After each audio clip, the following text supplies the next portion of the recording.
Sorry, I somehow got kicked out. Everyone. It's not only me. I think that there is a problem with the connection of Stefan, I have a problem with the connection. I think I'm the problem, but I switched to a different Wi-Fi connection now, so most probably it won't be any longer. I'm sorry. No problem. Then, yeah, let's continue where we were. Somewhere here. So just like the soil organisms or microbes especially, they are the source of pathogens, pathogen control, links to human health, to one health in general. So we all know that these soil microbes are super important. But usually, microbes we consider in the way that the microbes are controlled by plants and maybe fertilizers, and well, you guys study pesticides. But there's something else going on. It's predation. And when people hear predation, it's usually this what people think about. So, we just heard some people are in Leipzig. So we went to the zoo in Leipzig, and there, of course, you see these big things, the lions, the tigers that eat other big things. And microbes are usually studied in a different way. And we know that lions have a big effect on gazelles or zebras. But yeah, the microbiome is like plants, abiotic factors, they shape bacteria and fungi. And this is something we manipulate as well, right? They also, the pesticides that many of you are involved with, they have a role in, they affect those. So we manipulate the soil microbes unwantedly or wantedly, but there's something else. So, and these are these predators. And especially protists are part of those. So they are, they are beautiful, they're cool. I think they're much more, they're nicer than bacteria for sure. They're more diverse in their shapes. And hopefully after this short webinar, you will also appreciate that they have some kind of role in soils. But there's a bit of a difference in terms of focus. Here in this aspect, it's about protists, but there's also the same discrepancy between soil organisms and protists. So first of all, soil is usually not studied a lot for protists. And this is often still because of technologies. In the past, we couldn't study soil protists at all. And now we have the technology there. And that's why we slowly get hands-on understanding what's going on in soil about protists. In terms of diversity, and there or can look like, of course, they are much more diverse, but this one here, you see, that's a protist that in the beginning, it is separated, then it fuses, there are a lot of bacteria in front, much less behind. So that's pretty much what these protists do, they eat.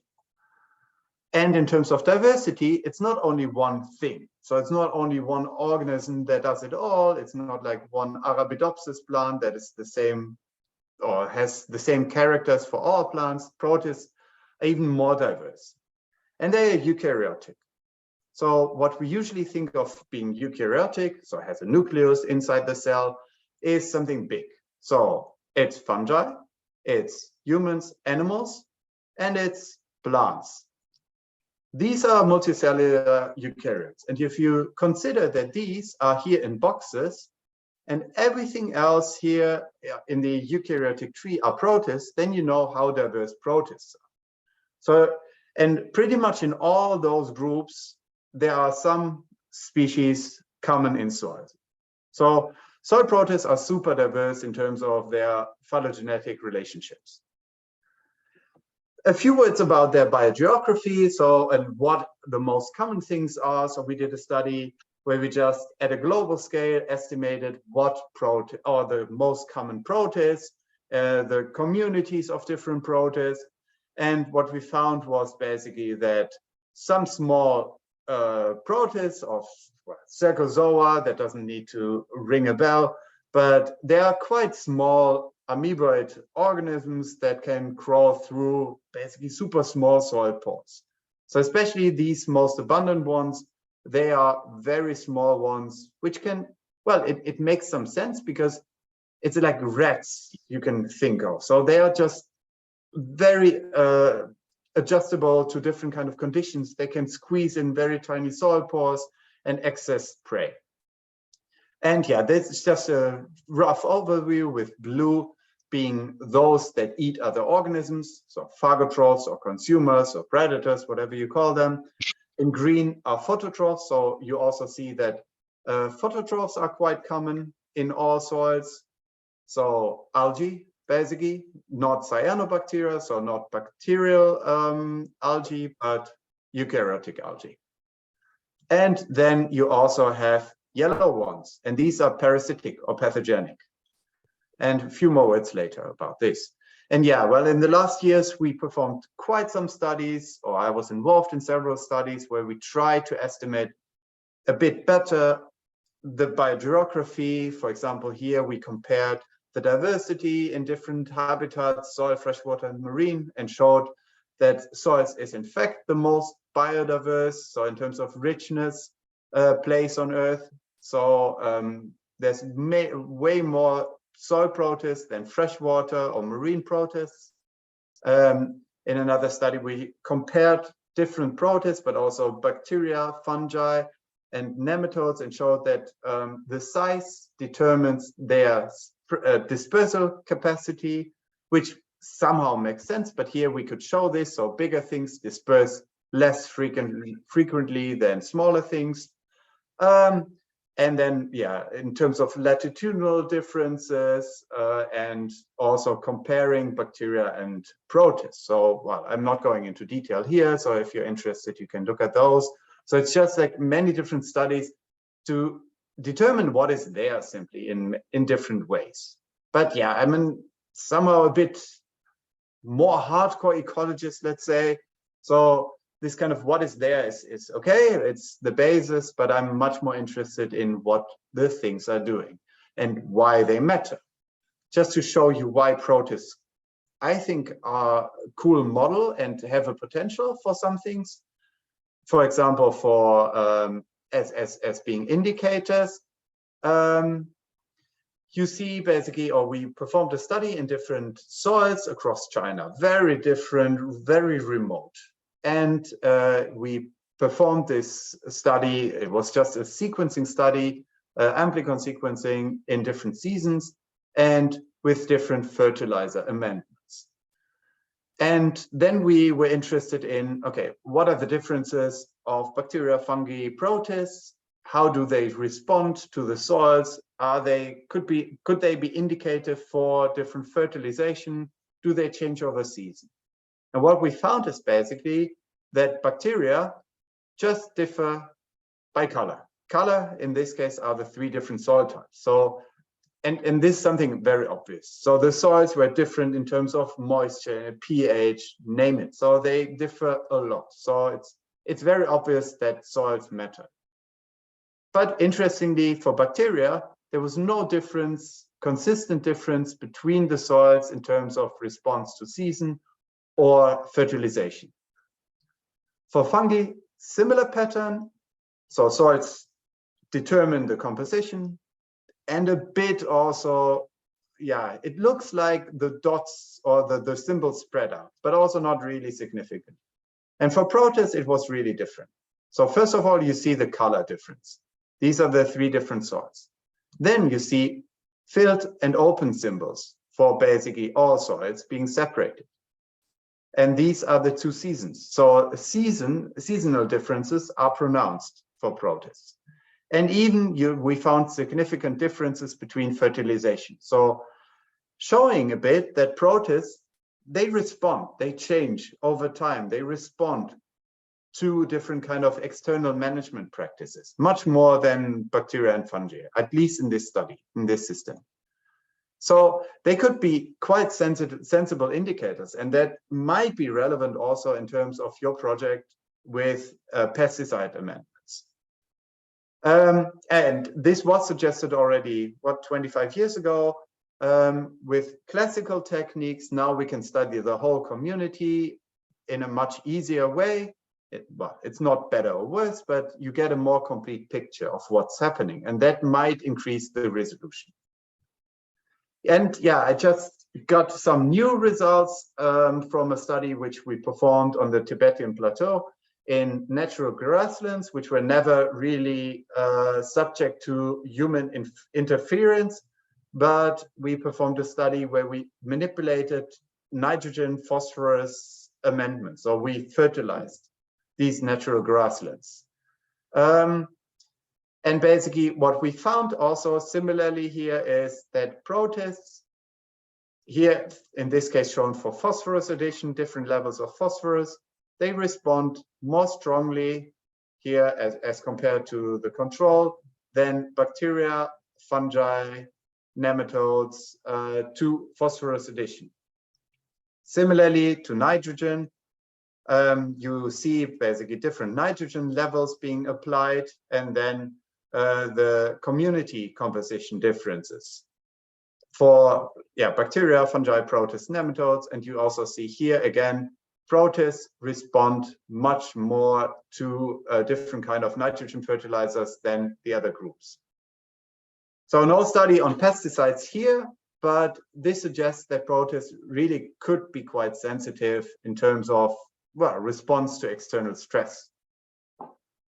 But more on the function. So protists were originally considered to eat bacteria, but we found in the last year, not only we, but many more found that protists do much more than just eating bacteria.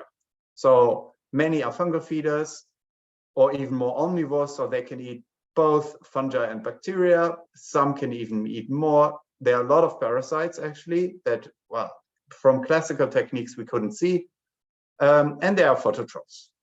And yeah, just to show you these omnivores, so this here is a nematode, and the dots are protists.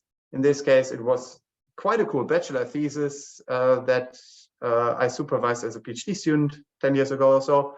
And yeah, the bachelor student performed an experiment to test if these protists, which have a shell, so which we thought is protecting them from predation, is protecting them. And then, well, she performed this experiment. She she took a video and said, well, yeah, hypothesis confirmed. Basically, the nematode doesn't eat the protist. Yeah, great, cool. But she said, well, actually, the protists eat the nematodes. And it's like, no, this can't be. And yeah, then, well, that's quite an obvious evidence that this happens. So things happen in an unexpected way. So that small things eat big things were not really known before in soils. So there's much more in soil happening than we are aware of. And these protists here can also eat bacteria, they can eat fungi, but with nematodes, they actually grow better than without. A few more things on what protists actually do. So they are somehow involved in controlling the microbiome, so bacteria, fungi, and their functioning. So in this case, we performed quite a simple experiment, just one protist model organism, which we inoculated to litter. This litter we inoculated, or we sterilized, we inoculated with bacteria and fungi before, and then we added these protists here, Fusarium, in different concentrations. What we found was that litter mass loss was up to 50% increased when we added protists. It was irrelevant how much we added because, well, they grow. So then the difference in initial abundance was likely compensated for. So that protists actually induce mass loss. And that without bacteria, they can't grow. So it's via manipulating microbial activity. And much more interesting for many of you, I think, for your project, but also we eat this, we are directly influenced by it, is how protists link to plants. And there was quite a famous study, I think like 12 years ago or so, no longer, 13 years ago, which investigated in the Jena experiment in Germany, how organisms, different group of organisms respond to increases in plant species richness, with the idea, the more the better, biodiversity, ecosystem functioning. So the more diversity you have, the better the functioning. What they showed is the more plants, the more organisms are in general for all groups of organisms. But I think what is most striking is that this line here, which are amoeba, are increased most strongly, more than the soil microbes. So in this case, it was bacteria and fungi combined with PLFA, I think,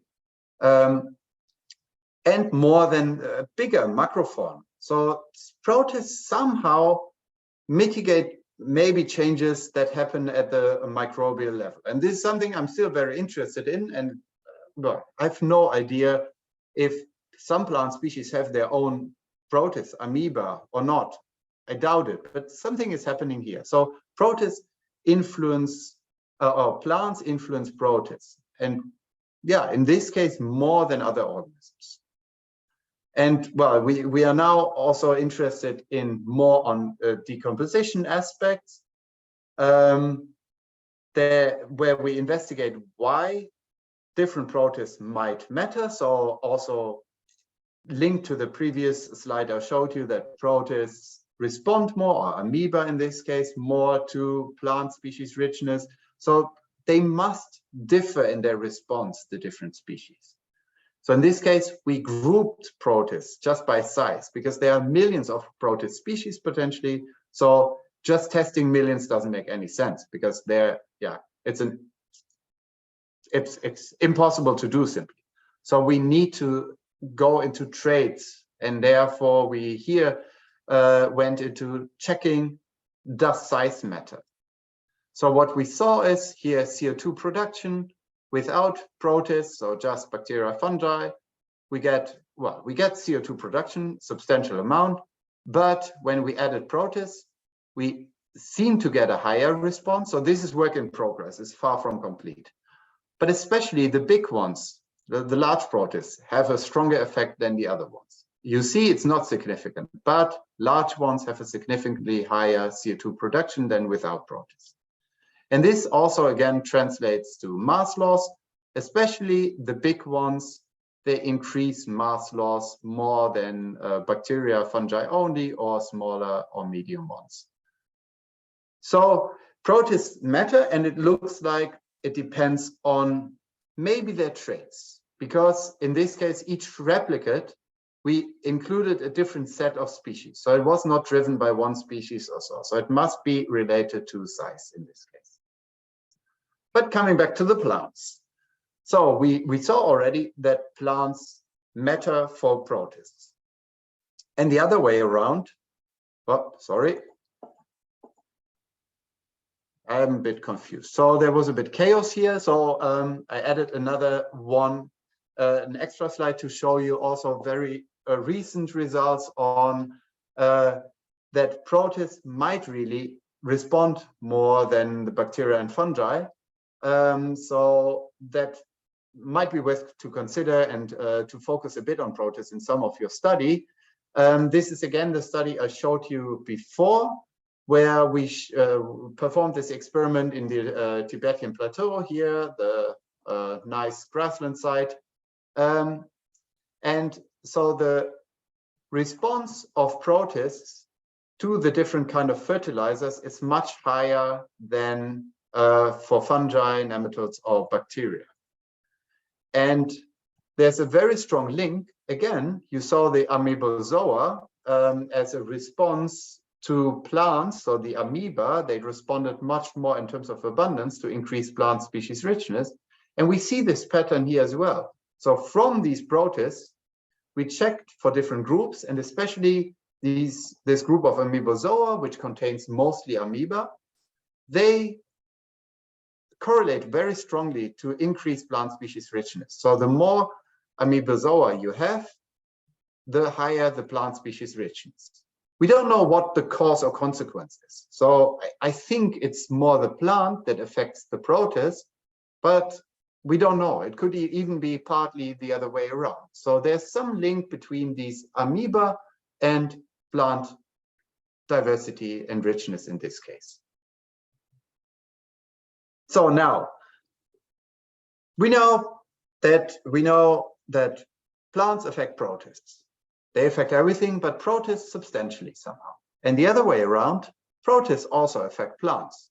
So if you have plants inoculated with bacteria and fungi, they produce much less biomass on average than when you inoculate it with protists. And the idea behind is called, or is based on the microbial loop concept. So you have roots, you have bacteria, fungi attached to it. Well, obviously, you know that AMF especially are linked to it. Then protists eat part of these microbes. So you saw this video already. So here you have bacteria. They graze over, or they predate over, and then there are many or much fewer microbes left behind. This, of course, they releases nutrients. So there's some kind of release. They respire, then extra nitrogen is released. Plants can take this up. So there's a competition between plants and microbes. Plants take it up, they grow, they like it. So the concept is quite simple. There are many more other pathways how this happens, but this is the most obvious, and that has been confirmed a lot. And a short video also about the importance of protists for plants, in this case, plant health.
So here in a nutshell, what we did is we sequenced, again, the whole microbiome, excluding viruses, bacteria, fungi, protists mostly, and then we tried to link it to plant health. And we saw that again, with the fertilization, you stimulate mostly, or you change mostly the protists, which then link to plant health, more than bacterial and fungal communities. Whoops, sorry. And so there's more, like, we continued in these research lines, and we can show now in many studies that protists matter for plants, but also for carbon. So in this study that I haven't shown, we showed that basically once you plant seedlings and let them grow, then the initial community of protists seemed to be linked to eventual plant health. So this was in a field study, and it was basically with tomato. There were plants that became diseased in the end, and others that remained healthy. And especially the community of protists indicated very strongly already at the beginning, once you seeded them, the initial or the final health of a plant, whether it became diseased or it remained healthy, and more than the abundance of the pathogens or diversity or community composition of bacteria and fungi.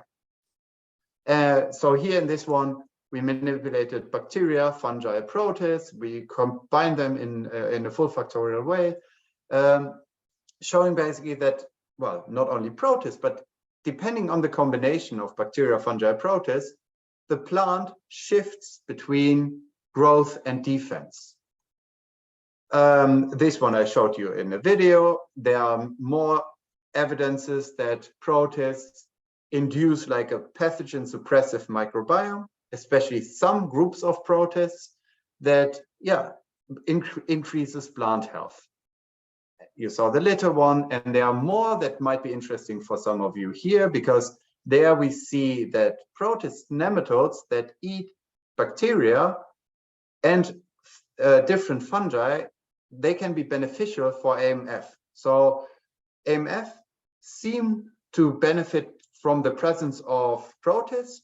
Well, easy reason is AMF are huge in comparison to smaller yeast and other fungi. They don't, well, they get released from some kind of competition, and thereby they can take up more nutrients. They can take up more phosphorus in this case, but likely also nitrogen, maybe micronutrients, water, can transport it better to the plant because, yeah, the other fungi that are also there and bacteria are reduced. So there is quite some evidence now that protists, or also bacterivorous nematodes or fungivorous nematodes, they can be beneficial for AMF, and that AMF without the other players might do much worse.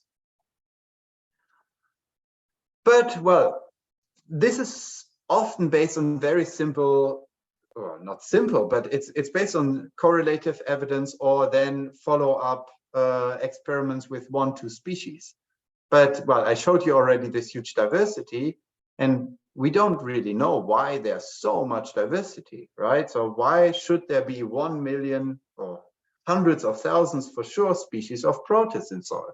If they do more or less the same thing, they eat a bit more this than that, but they are never really that specialistic that only eat one organism. So we don't know why this diversity is there, which is, yeah, somehow puzzling me as well, because why should there be if things do more or less similar things?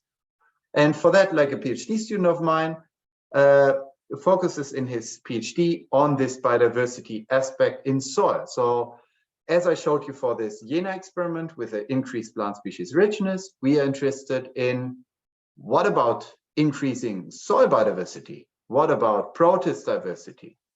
So he manipulated in an experiment species diversity of protists from 0 to 30 species, all randomized so that each replicate has a different set of species.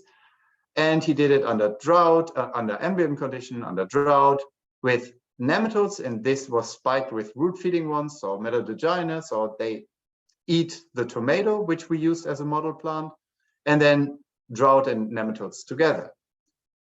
What we showed is basically diversity is meaningless. So the more diversity in ambient condition, we had no effect on plant biomass. So in this case, it should, but similar patterns for root, for everything. So diversity is not always better, or higher diversity is not always better than lower diversity. But that changes when you add different kind of external factors.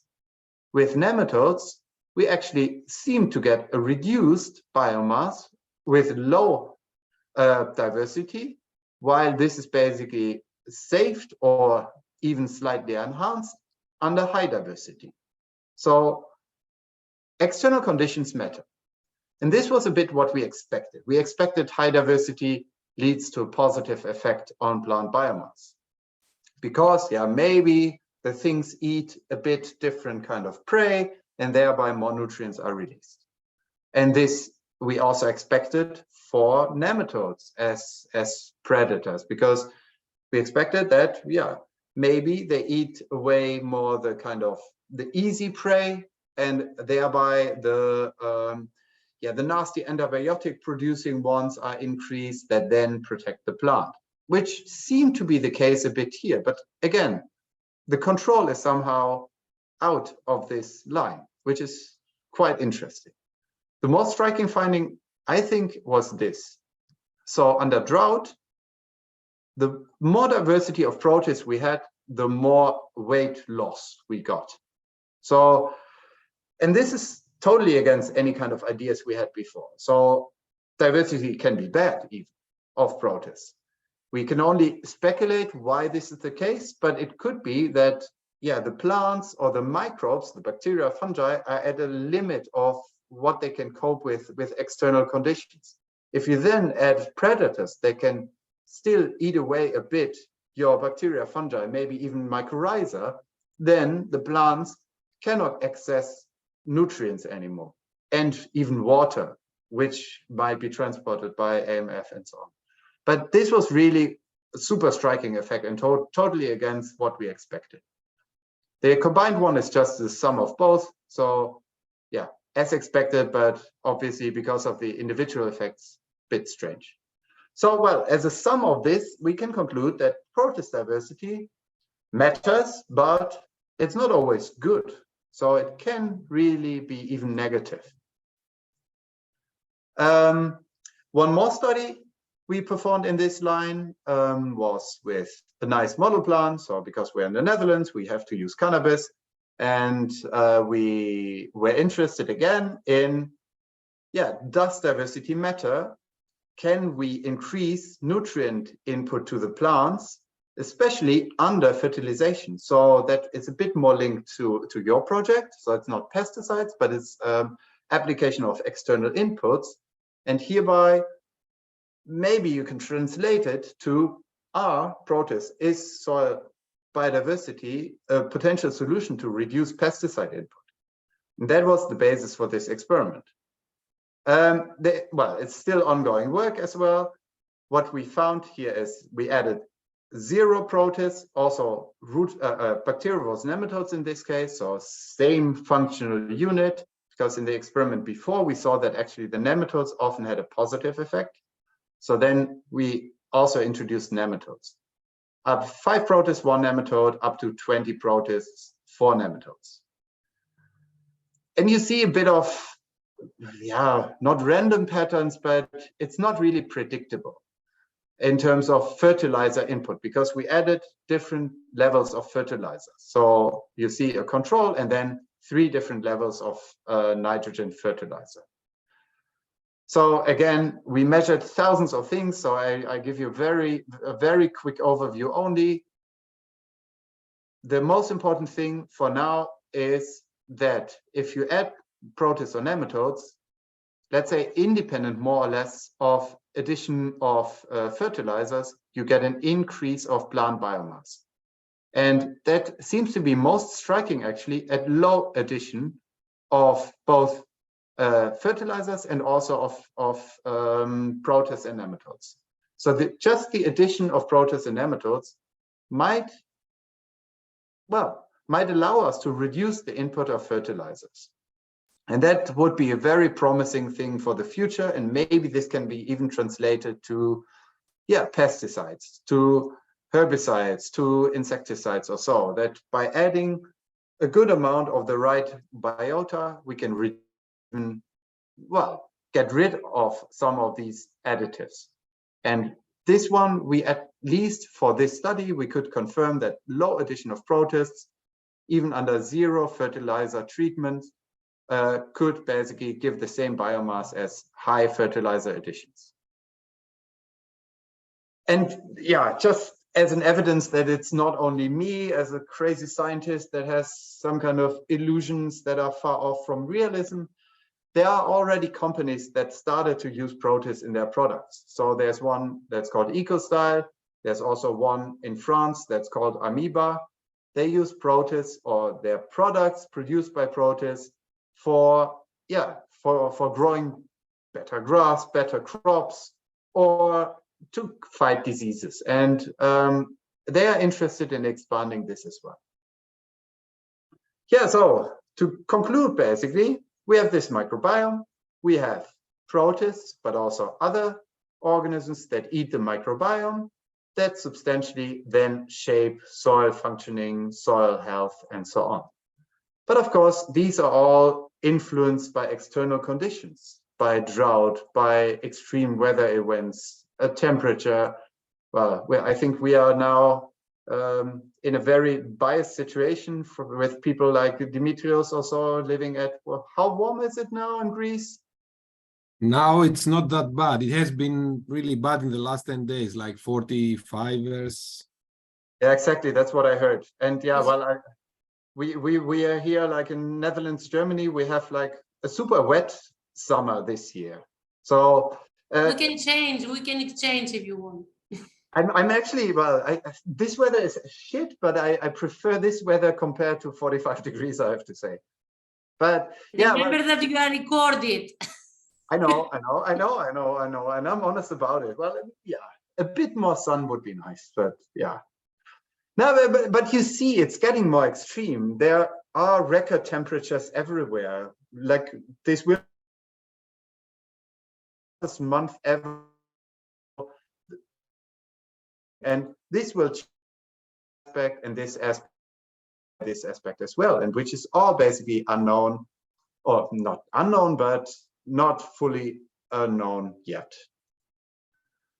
Yeah, so not only I and a team of people working with me, so PhD students, postdocs, we try to tackle this a bit and in projects, well, with Dimitrios in Minakis, with microplastic amendments. I haven't shown anything about this, or side projects, but we also have people working on intercropping, on crop rotations, on, well, trying to optimize agricultural practices, obviously all with a focus on the microbiome.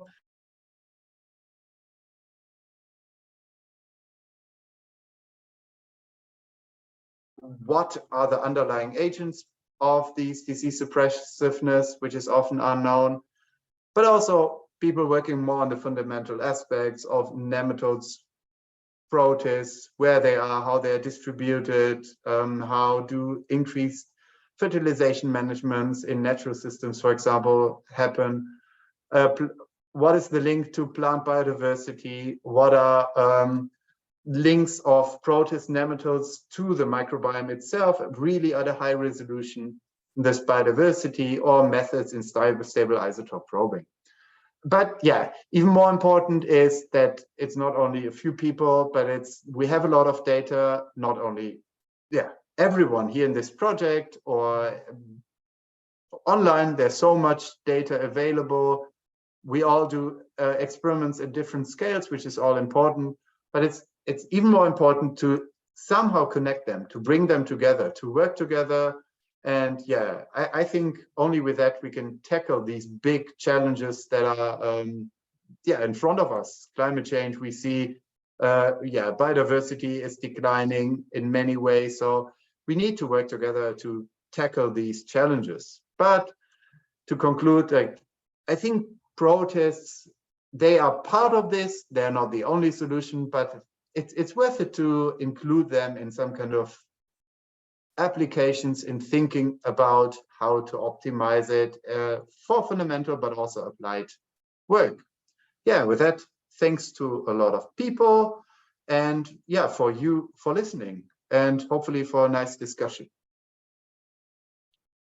Thanks. Thank you. Welcome. You hear that?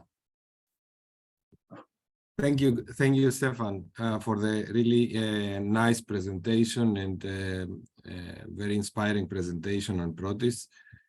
Are there any questions from the audience for Stefan? Don't be shy. Yeah, I have a